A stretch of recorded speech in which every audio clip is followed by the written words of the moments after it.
Next up in the Hopping Mad set is Mr. Vampire 3 from 1987, and this one is a little bit of an oddball. We jump back into the period setting, which is great, with no vampires this time around.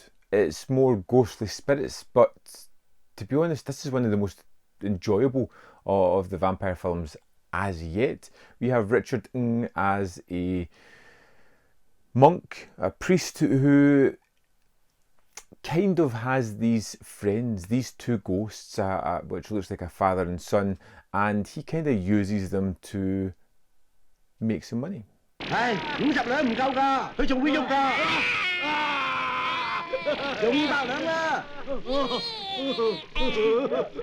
uses the ghosts to haunt a place, and then he exorcises them, and that's kind of it. But these are his friends, his cohorts. I mean, he stumbles across a town where there is another priest there. They kind of bump heads a little bit, although they have this mutual respect for each other, until an evil witch and her army of deadites, I suppose, attack, and they kind of have to join forces and help fight back.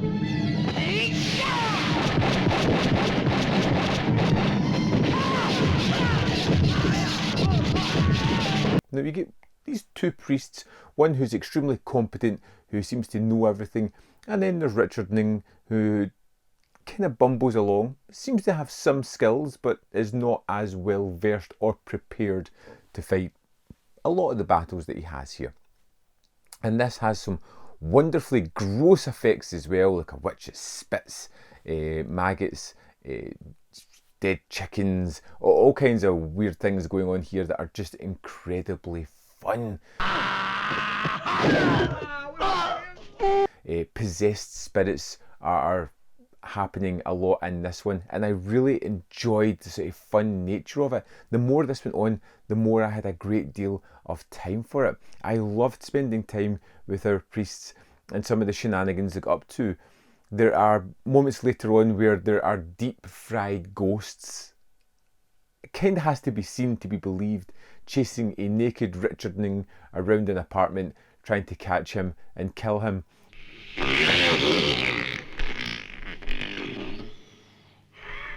It's a wonderfully weird effect. It's gloopy, it's disgusting.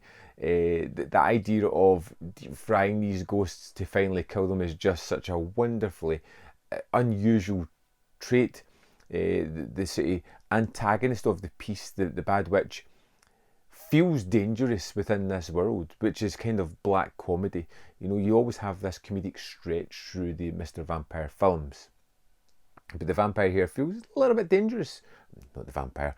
The witch feels a little bit dangerous. She feels like she could cause some real upset in this one. There's a moment where she kind of attacks the priest's house to free a couple of her cohorts, and she is ripping off metal doors and chasing these people around. It's a wonderful set piece, of which the movie has many. I do love the fact that they kind of lean into the possessions a bit more, and how they are done, which is really fun, and the overarching story of a priest and his ghost friends, and how he tries to get rid of them, how they're there to support him and help him, how the living can still work and appreciate the dead, rather than being a kind of adversarial relationship, was really fun in this one. I kind of forgot about the vampire element of it. At the start, I kept waiting on our hopping vampires to appear, but they never quite happened. And to be honest, I didn't really miss it. I thought I was going to, but very quickly, because of the story, because of the pacing and the action, the set pieces, the character work, I was drawn along on this wonderful adventure.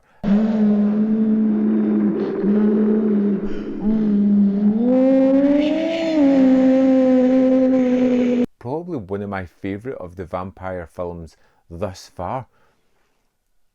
Kind of loved the relationship between the priests, how we had one that was more competent, and then we had Richard Ning, who wasn't as competent, who often got himself into some sticky situations just because of pride and just the other priest just letting him do it, which was kind of fun as well. The ghosts were a great addition. The good ghosts, the bad ghosts that appear, the spirits of a couple of fallen warriors that come back to haunt people later on.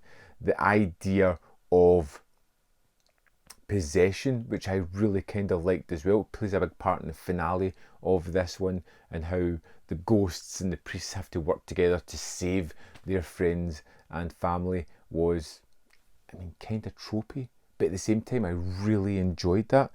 用魂魄將鬼魂撞出嚟，等我嚟啊！萬一撞佢唔出，你會魂飛魄散嘅喎。為咗救明叔，搏一搏啦！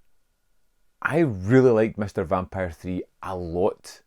More than I expected to at the start of this one. It just really grew on me, and when I think back to it, fond memories already. I would love to know your thoughts on Mr. Vampire 3, whether you enjoyed this one. I know a lot of people weren't keen on the sort of kiddie elements of part 2, so that's completely gone from this one, and they brought in a little bit more of the horror. Is this more what you expected from the vampire films? Let me know in the comment box below whether you loved it, hated it, fell somewhere in the middle.